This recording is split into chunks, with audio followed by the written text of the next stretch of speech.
প্রিয় শিক্ষার্থী বন্ধুরা, আসসালামু আলাইকুম। রিডিং অ্যান্ড স্পেলিং কোর্সের ১৫তম ক্লাসে আপনাদের সকলকে স্বাগত জানাচ্ছি। আমি মোহাম্মদ সুলানা। আজকের ভিডিওতে আলোচনা করব কনসোনেন্ট এর পরে ডাবল ই থাকলে যেভাবে উচ্চারণ করবেন।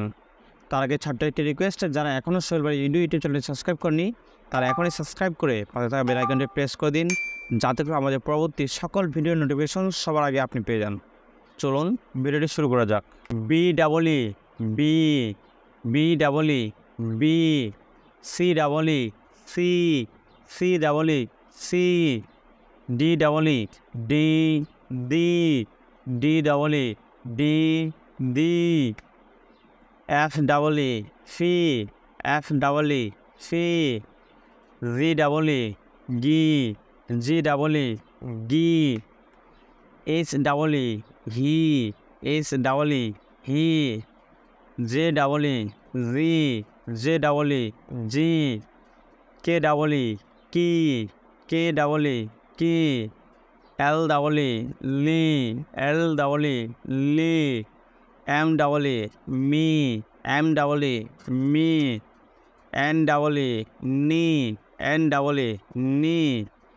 P double E, pee, P double E, pee, Q double E, key, Q double E, kee, R double E, রি, আর double E, ree, S double E, see, S double E, see, T double E, tee, T double E, tee, V double E, vee, V double E, vee, X double E, ক দন্তস্বরযুক্ত দীর্ঘকার, G X E, X double E, ক দন্তস্বর দীর্ঘকার, G X ই,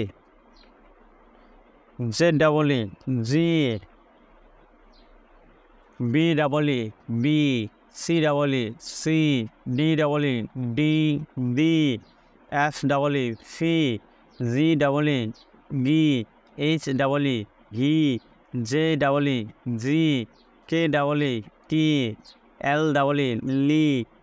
M double E, me, N double E, নি, P double E, pee, Q double E, kee, R double E, ree, S double E, see, T double E, tee, V double E, vee, X double E, ক দন্তস্বরযুক্ত দীর্ঘকার, G X E, Z double E, zee. ভিডিওসে আবার আপনাদের অনুরোধ জানাচ্ছি, যারা এখনও সোহেল ইউটিউব চ্যানেল সাবস্ক্রাইব করেনি তারা এখনই সাবস্ক্রাইব করে পাশে থাকা বেল আইকনটি প্রেস করে দিন, যাতে আমাদের পরবর্তী সকল ভিডিও নোটিফিকেশন সবার আগে আপনি পেয়ে যান।